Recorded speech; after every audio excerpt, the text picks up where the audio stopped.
Hey, what's up guys? This is Anthony from Anthony's Customs, and for this review, we are looking at the SH Figuarts Dragon Ball Super ZAMASU, which is the Potara version. And notice that it doesn't say Super down there, because that's not how they do the nomenclature for everybody who said it was Broly from Super, so that's why they put Super there. No, it says down here it's from Super. Anyway, this is the ZAMASU figure. And they did some things really nicely on this figure, and they did some things that are terrible. So some of you are definitely going to need to stick around to find out if you want to spend the money on this. Others have already decided and are probably not watching this review. So let's go ahead and get it off the stand and take a closer look. This guy stands just about 16.5 centimeters to the top of the hair, which is about 14 to the top of the head. That makes him about 5.5, 5 5/8 to the top of the head, and about 6.5 to the top of the hair. First impressions on this guy is overall it looks okay. The shading on the hair does not look good. I guess it's better than none, but it's just one big right in the middle right there. It's like they hit it with the airbrush one time, one central location, and that's it. There's a little bit throughout the back here, but it doesn't look particularly good either. But on the front, it's just that one spot, and it doesn't look great. And then if you look at the shirt, hopefully it's showing up, there's like a line going right down the red on mine. So I don't know what's going on with that. Maybe it's not going to show up, but the line work is mostly clean besides that. And that's it. There's no shading, there's no nothing else. So it's okay, I guess. It doesn't look that bad because they do have enough paint on there with the red line work that it looks fine, but it's certainly not an impressive looking figure. As far as the aesthetics go otherwise, the only thing that really stands out to me is that his neck is extra long. You can see, and we'll get to this in the articulation, that the whole neck, well, maybe you can't see because it's so dark, but the whole neck is sticking up from the part of the chest where it connects, and it shouldn't be. If that was just a little bit lower, it would look so much better, but look how long his neck is. It's really obvious when I move the head around. His neck is really long, and I know he's not supposed to be like extra bulky or anything, and he does have kind of a slender build, but his neck is really long on this figure, and it's kind of hard to hide that. If it wasn't for the big poofy shoulder pads, it would be very obvious how much lower his shoulders are than his neck. Like here you go, you can see now where his torso falls, and then how high up his neck is. It's a very strange build. That won't be super obvious once you pose him, but it's worth mentioning. So that's it for the aesthetics for there. I do want to point out the aesthetics on the accessories for the gooey arm. It is very gooey looking, so they did a good job with that. They painted the ring on there, ring on his regular hand too, so they did a good job with that.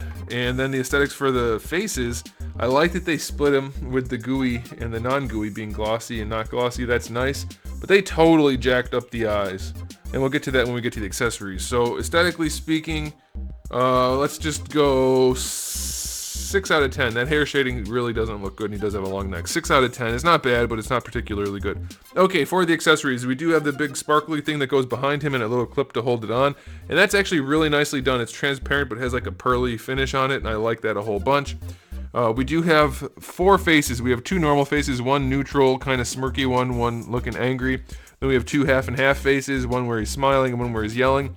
And the eyes for the purple side are just not right. In the show, his eye still lines up with his other eye. It just gets big and crazy looking. On the figure here, it's up higher, and it looks like it's not like it looks, I don't even know how to describe it. It looks so stupid having the eyes not lined up. It looks terrible. It looks really, really bad. It looks cool in the show. On the figure, it's laughably goofy looking. I don't like that at all. We do have an alternate neck to replace the neutral one so that it has the purple on there. And as far as hands go, just the green ones. We have the 2 fist hands. We have 1 Jutsu hand. We have 2 karate chop hands, and then 2 style pose hands. And then, as I already showed, we do have the giant purple arm of Doom. And that's all pretty well done. So accessory-wise, it's not bad. I like it. Other than they screwed up the faces, I'll give it an 8 out of 10. I like the accessories overall. I do wish he had a flight stand, though, because he has this. I'm knocking it down to 7 out of 10 for the accessories. This thing is cool, and he should be in a flight pose, like a hovering pose, like a Superman pose, with this on. And the clip that they gave us does give us a place to put a flight stand, but we don't get one. We have to have our own, so that sucks. So I'm knocking it down to 7 out of 10. Alright, as far as the articulation goes, we have a tiny ball hinge for the head. But you have plenty of range to move it around, so it's a hassle, but it does work. So the head will move around just fine. The neck is way too long and skinny and gapping, so plenty of range there. For the shoulders, we do get our butterfly joint, which works well enough, I guess, but they made it all black in there, which doesn't make any sense. Why do they keep doing that? If it's showing on the outside between the two gray parts, it should be gray, not black. They keep doing that, and that drives me nuts. That internal piece should be gray. That's such a dumb design. I hate that. We have a ball peg connecting to the arm to the butterfly joint, and that works okay. And then the arm itself, we can raise it up just about horizontal. That's okay. This guy's connected on a ball peg in the back like all the little sleeve caps are, so that's fine. Bicep swivel is fine. Double jointed elbow is fine. Ball hinge for the wrist is fine.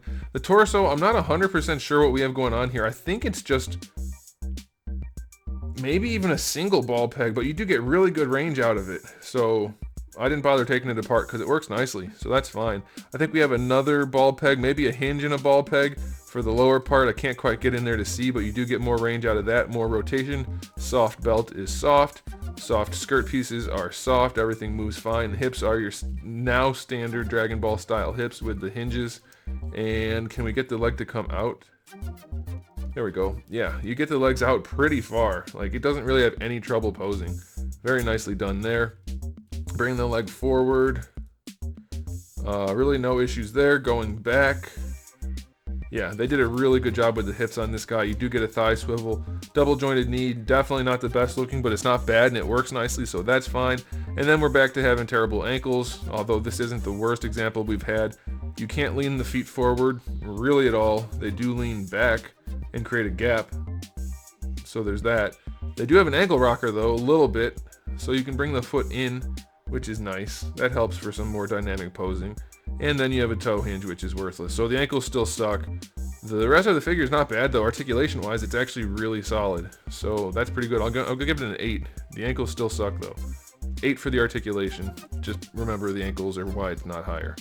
And then, yeah, the head has really good range, but only because of the long neck. So this is one of those figures where I don't think they tried all that hard in a lot of ways. And in some ways they did a pretty good job. I think they did a good job on the face. Looks nice. But this is one of the ones I think they figured people were going to buy no matter what, and they just didn't do some things that they probably should have done, like checking that the neck fits and including a display stand and not just spraying a turd of shading on the hair, you know? Just little things like that. Back here it looks alright, but even then, it's real stripy. We're almost back to the candy corn days of the old SDCC Goku. So it's not a great figure by any means. It's acceptable. I don't think people who wanted it are going to be disappointed, but I don't think they're going to be as happy as they were probably hoping they would be. Unless they're a fanboy, which, you know, anime tends to have, so maybe everybody's going to love this. I don't know. Who am I to say? So final verdict is going to be just a 7. Nothing special. It's good enough, not bad, and that'll do it. So thanks for watching, guys. If you enjoyed this video, please do give it a thumbs up, and you might want to subscribe because I have thousands of videos already on the channel and new ones coming out just about every single day. So make sure you come back for all of that, and in the meantime, keep collecting.